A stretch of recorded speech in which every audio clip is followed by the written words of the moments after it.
In section 4.3, we continue to look at graphing linear equations, and in this case we're going to be using intercepts. So let's look at those intercepts. First of all, the x-intercept is the x-coordinate of a point where the graph crosses the x-axis, and the y-intercept is the y-coordinate of a point where the graph crosses the y-axis. So we have already looked at graphing equations by setting up a table. We first solved for y and then set up a table for x and y values and plotted points and connected them. Here's our second approach. First of all, determine the x-intercept and the y-intercept, then plot those two intercepts and then draw a line going through the intercepts. Remember that it only takes 2 points to determine a line. The x and y-intercepts will give us 2 points. So let's look at some examples. Find the x-intercept and the y-intercept of the graph of 10x plus 5y equals 15. And so here what we want to look at is for the x-intercept, we can set y equal to 0. Because anytime that we cross the x-axis, we know that the value of y is going to be 0. So when y equals 0, that means we're going to get 10x plus 5 times 0, which of course is just 0, equals 15. Or in other words, 10x equals 15. So the beautiful thing about this approach is that the y term just drops right out. So we have 10x equals 15, and to get x by itself we divide by 10, so x is equal to 15 over 10 will simplify to 3 over 2. Divide each by 5. Then for the y-intercept, as you might guess by now, we set x equal to 0. So then we have 10 times 0, which of course means this term just drops right out, plus 5y equals 15. Or in other words, 5y is equal to 15. Divide by 5, and we get y is equal to 3. So we can answer this in a couple of ways. First of all, we can just say, like we showed now, x equals 3 halves, y equals 3. We could also write these as ordered pairs. So when x is equal to 3 halves, we know that y is equal to 0. And when y is equal to 3, we know that x is equal to 0. So there we have our x-intercept and our y-intercept. Okay, number 2, graph the equation 4x plus 2y equals 8 using intercepts. So we want to determine the x and y intercepts. So first of all, we look at our equation 4x plus 2y equals 8. To find the x-intercept, we set y equal to 0, which means that term drops out and we simply have 4x equals 8. Divide each side by 4 and we get x equals 2. Then to determine the y-intercept, we say that x is going to be equal to 0, and that means the term 4x just drops right out because 4 times 0 is 0, so we have 2y equals 8, and then we divide by 2, and we have y equals 4. So here are the intercepts. The x-intercept is at 2, so along the x-axis we have an intercept of 2, and along the y-axis we have an intercept of 4. And then of course this is handy if you have a straight edge. Draw a line going through those 2 points, and there is the solution to our equation 4x plus 2y equals 8. Okay, number 3, graph 5x minus 4y equals 12, and then label the points where the line crosses the axes. So in other words, we want to find the x and y intercept.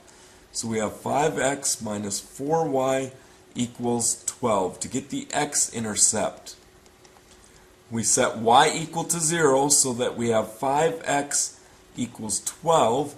Divide each side by 5 and we get x equals 12 fifths. Then to get the y-intercept, we set x equal to 0. Remember your sign here though, be careful of that. It's a negative 4y that equals 12, which means we have to divide by negative 4. and we end up with y equals -3. So here we have x equals 12 fifths as our x-intercept. If you want, you could rewrite that as 2 and 2 fifths. 5 goes into 12 twice with 2 left over, or 2 remaining. And so we're looking at 1, 2, and 2 fifths, so a little less than half of the way over. So as a rough idea here, we're something like that. And then for the y-intercept, we have -3, so we have 1, 2, -3 along the y-axis, and then of course connect the points. Hopefully you have a straight edge to do that, so you can make it nicer than my line here, but it will look basically something like this. Alright, number 4. Say you have a large number of dimes and quarters, and you would like to use some of them. You want to get rid of your change, so you want to use some of them to buy a snack that costs $2. Representing money in cents, we could model this situation with the equation 10d plus 25q equals 200, where d and q are the number of dimes and quarters respectively. Find the intercepts of the graph of this equation, then graph the equation, and then finally give 4 possibilities for a combination of dimes and quarters that would equal $2. So we have our equation 10d plus 25q equals 200, and we want to find the 2 intercepts. Now you could call this the x and the y intercept, or you could say the d and the q intercept. Let's go ahead and treat this as x and y. So we'll treat d as x, q as y.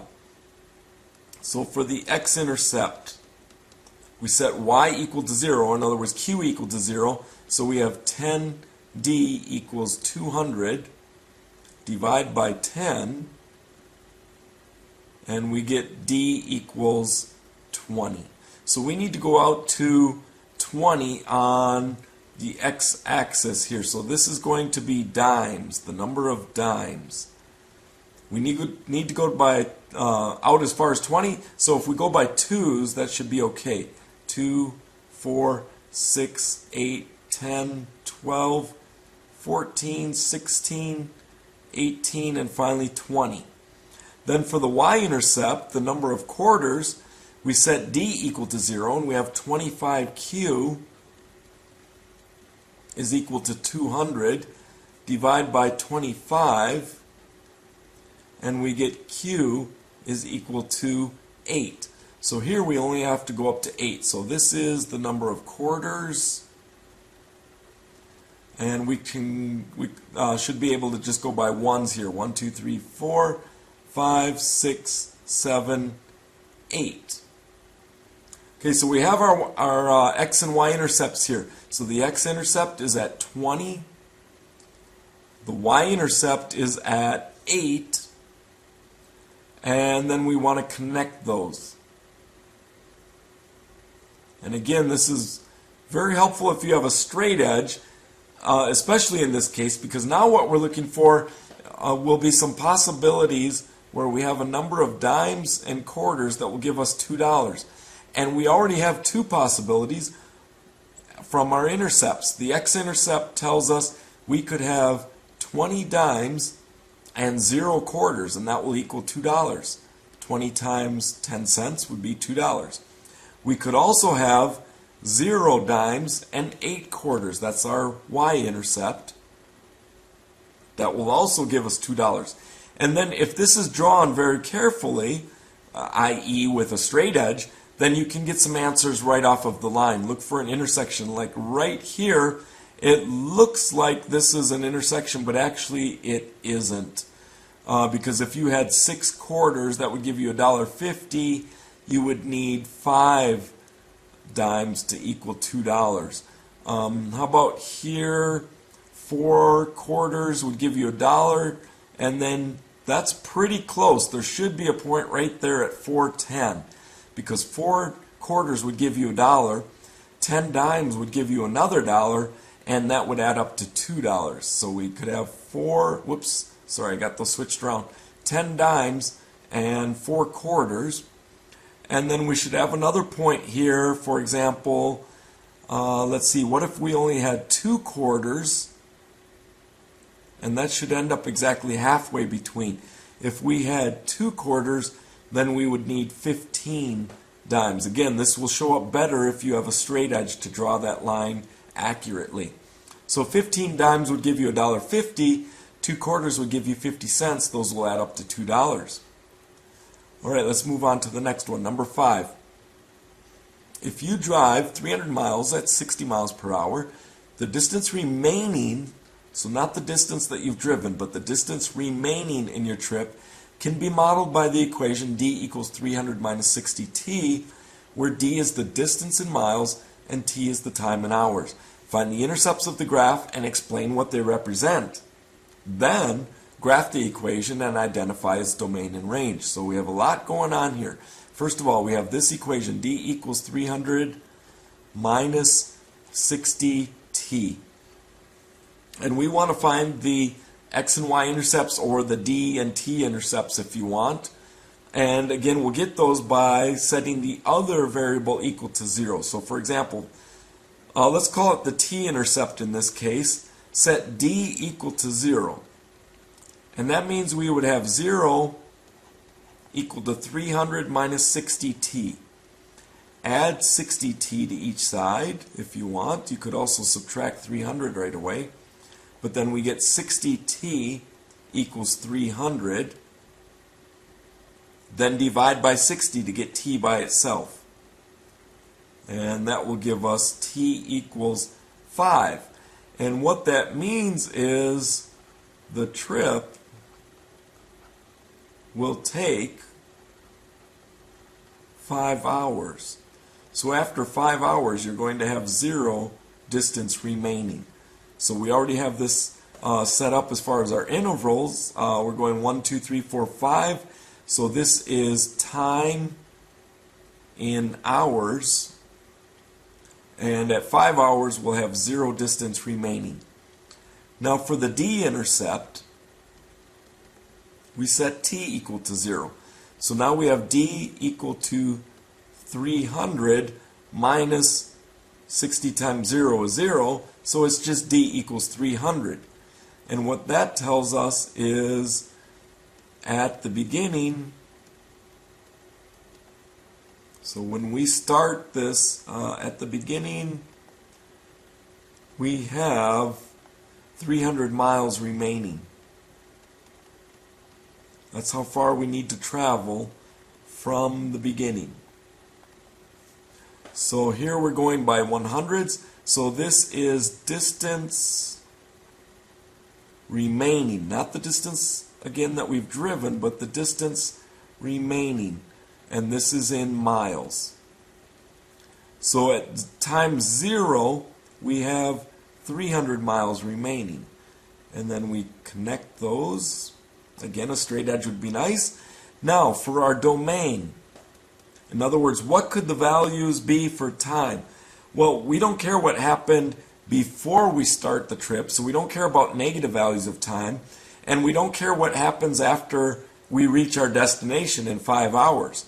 So time is going to fall between 0 and 5. So 0 less than or equal to, t less than or equal to 5.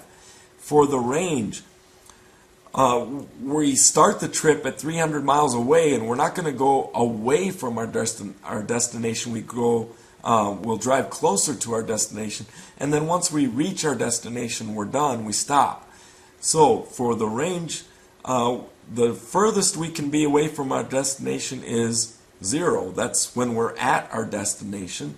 So 0 less than or equal to the distance less than or equal to the distance that was remaining at the very beginning, which was 300.